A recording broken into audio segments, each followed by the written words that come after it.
Dan tentunya kita masih ada dalam Duduk Pak Omong 2025. Transformasi ekonomi NTT yang mandiri, maju dan berkelanjutan. Ya, mari kita simak bersama keynote speech dari penjabat Gubernur Nusa Tenggara Timur. Dengan hormat kepada Bapak Andriko Noto Susanto, disilahkan.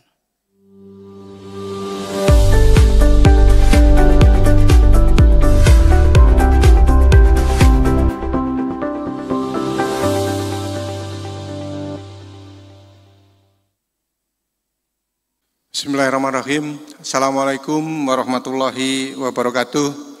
Shalom, salve, Om Swastiastu, Namo Buddhaya, salam sehat, salam sejahtera untuk kita semua. Yang saya hormati Pak Gubernur, Pak Melki Lakalena, DPRD Provinsi Nusa Tenggara Timur atau yang mewakili, Pak Danrem, atau yang mewakili Pak Endan Lanut, Pak Kapolda, Pak Kajati, Pak Endan Lantamal, Pak Ketua Pengadilan Tinggi, Pak Kepala BNNP, Pak Bupati Rote, Kabinda NTT yang mewakili, Pak Kepala OJK, Pak Japar Manalu, Kepala Perwakilan BI Provinsi NTT, Pak Agus. Terima kasih. Jadi benar kata Pak Kiangi, orang pinter di negeri ini cuma ada 2 titik Pak, 1 di BI, 2 di Bappenas. Jadi kalau Bapak tadi sudah sampaikan ini rasanya sebenarnya sudah selesai ini. Terima kasih Pak Kepala BI yang sudah menginisiasi acara kita yang berbahagia ini. Ketua Kadin Pak Bobi, kemudian Pak Kakanbil DJPB Provinsi NTT Pak Catur. Mana Pak Catur, terima kasih. Kemudian narasumber Pak Sugeng Santoso, staf ahli bidang ekonomi maritim Kemenko Pangan. Saya dari Badan Pangan Pak, nanti anak buah Bapak ini saya. Pak Wakil Ketua Umum Bidang Perindustrian Kadin Indonesia Pak Saleh Husin, ya. Tadi kita diskusi singkat tapi rasanya langsung nyambung ya Pak.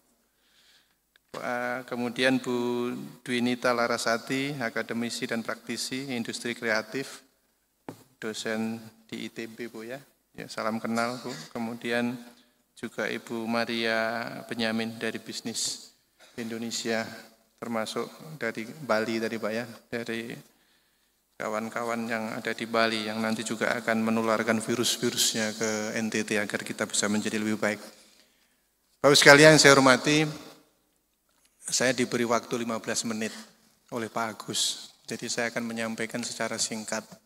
Tapi paling tidak ini adalah hasil dari perenungan saya selama menjadi penjabat gubernur selama 6 bulan di Provinsi Nusa Tenggara Timur. Pertama tentu saya mengucapkan selamat kepada Pak Melki atas terpilihnya menjadi gubernur Nusa Tenggara Timur yang insya Allah nanti akan dilantik pada tanggal 20 Pak ya.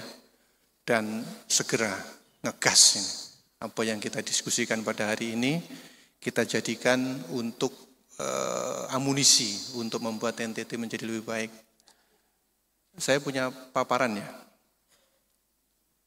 Bisakah ditampilkan? Jadi kemarin saya mikir, Pak, apa judulnya gitu. Udah judulnya ini saja. NTT bisa swasembada pangan, bisa tangani stunting, bisa hapuskan miskin ekstrim. Karena kalau 3 ini bisa kita selesaikan, ini rasanya yang lain agak ringan ini. Ya, jadi karena saya orang Badan Pangan, akhirnya yang 1 ini saya masukkan di nomor 1. Ya, tadi juga Pak Kepala BI menyampaikan bahwa sektor pertanian adalah sektor yang paling banyak digantungkan oleh masyarakat di Nusa Tenggara Timur. Tapi sebelum ini ada next slide-nya. Nah, inilah lingkungan strategis yang saya potret pada saat saya ada di Nusa Tenggara Timur. Ini harus kita potret baik-baik karena ini adalah fondasi kita untuk beranjak ini. Jadi Nusa Tenggara Timur itu sebenarnya adalah provinsi ladang untuk mencari berkah. Karena deltanya tinggi antara yang diharapkan oleh masyarakat dengan yang terjadi. Ada apa yang diharapkan oleh negara dengan apa yang terjadi di masyarakat. Jadi kalau ingin mengabdi, NTT tempatnya salah satunya. Ya. Jadi mengabdi itu harapannya kita mendapatkan berkah dan orang yang diberkahi itu biasanya akan dimuliakan. Kalau selesai menyelesaikan NTT, Pak Melki, saya yakin Bapak bisa menyelesaikan Indonesia. Ya, karena yang lain menjadi mudah pada saat NTT bisa kita selesaikan. Bapak sekalian, jadi ya, ini kepulauan persoalannya NTT ini. Ada 609 pulau. Ya, ini sebenarnya bisa berkolaborasi menjadi satu provinsi kepulauan selain NTT, ada Maluku, Maluku Utara, Bangka Belitung, Kepulauan Riau. Agar DAU-nya bisa didorong lebih besar, Pak. Karena kalau dasar ngitungnya hanya luas darat dan jumlah penduduk, kita kalah. Tapi kalau jumlah darat, luas penduduk, dan luas laut, ini agak nendang ini kelihatannya pembiayaan kita. Ini bisa menjadi satu perenungan tersendiri. Penduduk kita nggak banyak, hanya 5,6 juta.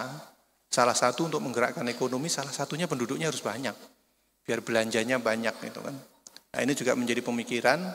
Kalau pertumbuhan penduduk NTT tidak terlalu tinggi juga nggak usah dipaksa tinggi. Yang penting kita bisa tarik orang dari luar NTT masuk ke NTT bawa duit, kemudian melakukan transaksi di NTT yang kemudian berdampak kepada peningkatan kesejahteraan masyarakat NTT. Kita punya PR, tadi Pak Kepala BI menyampaikan pertumbuhan ekonomi naik sedikit tadi Pak ya, 3,6, tapi nasional targetnya 5,2. Ya. Kemudian Pak Presiden juga ingin lebih dari itu. Jadi artinya kalau dibanding target nasional kita masih rendah. Kemudian kemiskinan kita sering menjadi isu strategis ini, 19%, nasional targetnya 7 kok sampai 8%, bahkan 5%. Jadi kita masih memiliki PR untuk menurunkan jumlah kemiskinan yang sangat besar. Nah, tapi kalau ini berhasil, ini ladang berkahnya di sana. Pertumbuhan ekonomi pasti akan bisa kita ungkit. Kemudian kemiskinan ekstrim yang nasional juga mentargetkan 0, kita masih 2,8 ya. Harapannya ini kita turunkan. Nanti seberapa optimis kita bisa turunkan ada datanya. Stunting itu saya sebut sebagai bencana kemanusiaan. Kenapa? Karena Nusa Tenggara Timur masih memiliki angka sekitar 37,9%. Ya, stunting itu gagal tumbuh, gangguan fisik dan kognitif. Kalau itu tidak kita selesaikan, berarti kita punya persoalan SDM di masa depan Nusa Tenggara Timur. Jadi harus kita bikin suatu gerakan untuk penanganan stunting dan miskin ekstrim di Nusa Tenggara Timur. Gini rasio 0,31, kalau dilihat dari target nasional kita bagus. Ketimpangannya tidak banyak, tapi sebenarnya saya lagi berpikir ketimpangan tidak banyak, itu salah satunya disebabkan mungkin tidak ada juga kelompok masyarakat yang terlalu kaya di Nusa Tenggara Timur. Jadi deltanya kecil. Ya. Kemudian persentase tenaga kerja yang menggantungkan di sektor pertanian mencapai 97%. Duit kita nggak banyak. APBD-nya hanya 5,3 triliun. Dari 5,3 triliun itu PAD-nya 1,5.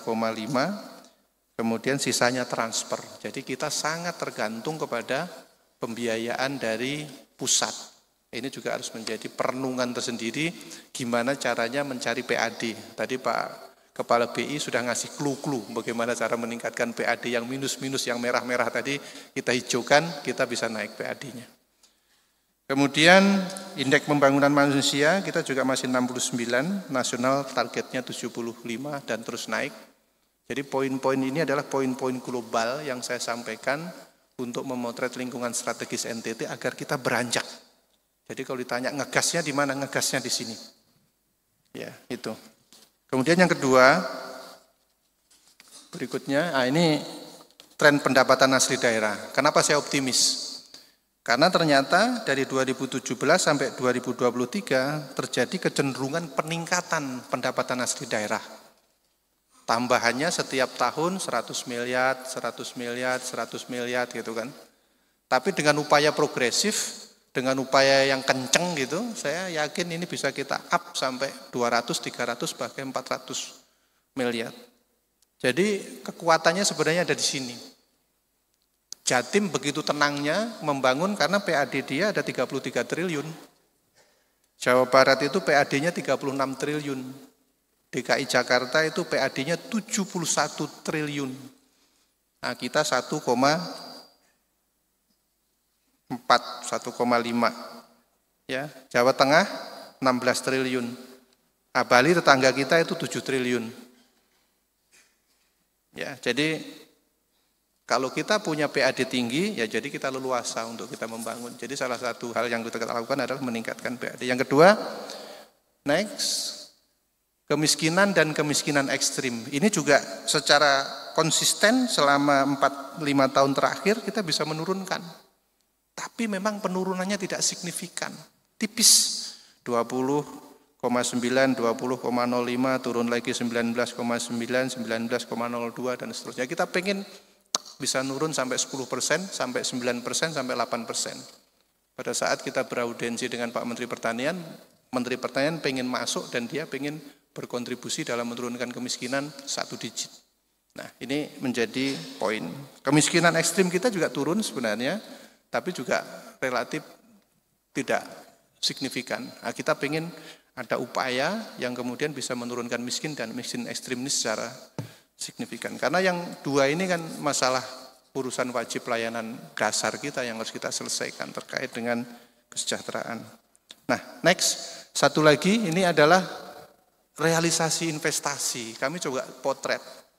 Ini angkanya mungkin bisa tapi di tahun 21, 22, 23, 24 kecenderungannya turun, yang warna biru itu investasi yang kita bisa tarik masuk ke NTT. Jadi tahun 2021 itu 5,7 triliun, kemudian 5,12 triliun, 5,24, 4,2. Artinya kita pengen menarik investasi sebanyak-banyaknya. Jadi Pak Ketua Kadin ini punya peran besar ini bagaimana menarik kawan-kawannya untuk kemudian berinvestasi di NTT dalam rangka meningkatkan kesejahteraan. Ini juga terpotret investasinya bukan tipe yang gede-gede juga Pak, yang kecil-kecil gitu.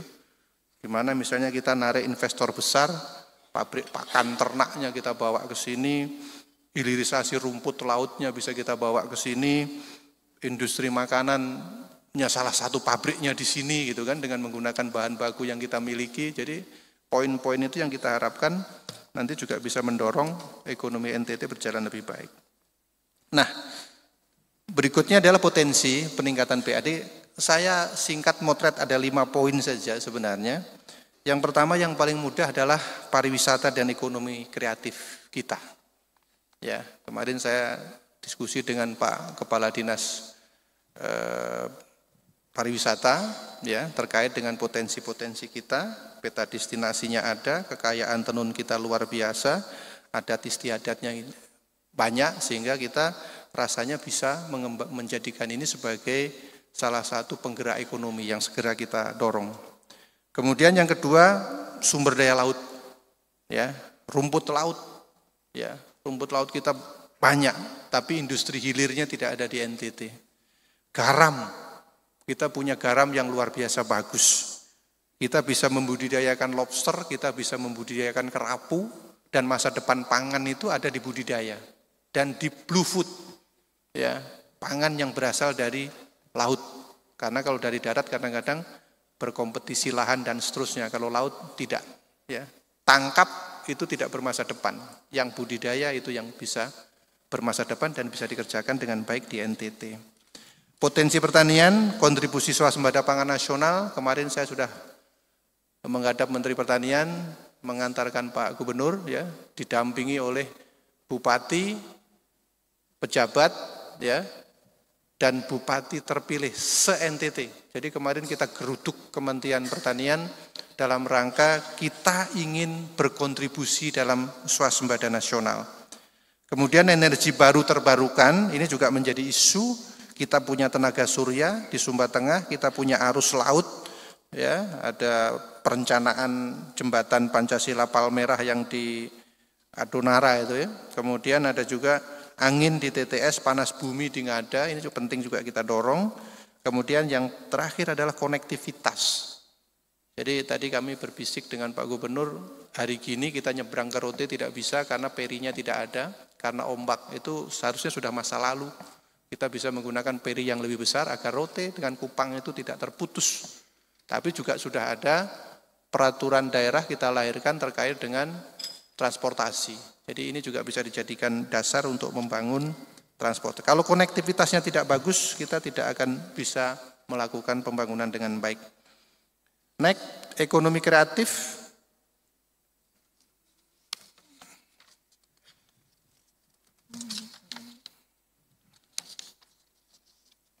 Ya.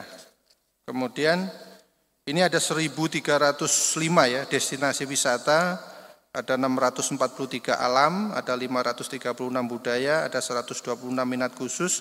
Ini mapping yang bisa terus kita perbaiki, bisa kita tambahin ya. Ada dinas yang ngurusin itu, ada kementerian yang ngurusin ini, dan ini adalah modal dasar untuk kita membangun ya. Kemudian yang potensi ekonomi kreatif, kami juga tadi menghitung kemarin berapa sih dari kita memiliki 10.803 pelaku usaha ekonomi kreatif.